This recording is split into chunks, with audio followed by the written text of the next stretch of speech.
عزیزو، آج کل ہم دیکھتے ہیں سوشل میڈیا وغیرہ پہ بعض لوگ جو ہیں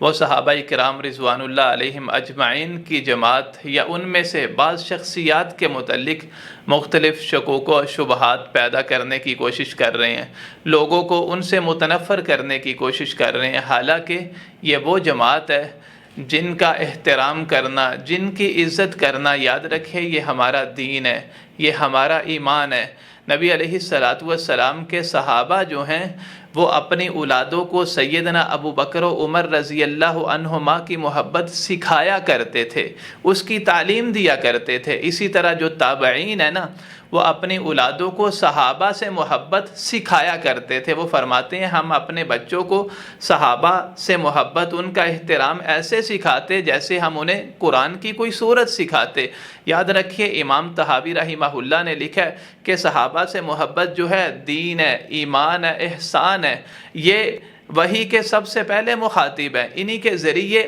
دین ہمارے تک پہنچے۔ اگر ہم ان شخصیات کو متنازع بنا دیں تو پورے کا پورا دین متنازع بن جائے گا۔ اس لیے نبی علیہ السلام کے صحابہ سے محبت کیجئے، ان کا احترام کیجئے، اور ان کے جو آپس کے اختلافات ہیں انہیں نظر انداز کیجئے۔ ہمارا حق نہیں ہے ہم اس پہ بحث و مباحثہ کریں، بلکہ رب فرماتے ہیں ہم نے انہیں معاف کر دیا، تو ہمیں چاہیے ہم ان کے لیے دعا کریں، درجات کی بلندی کی، اور ان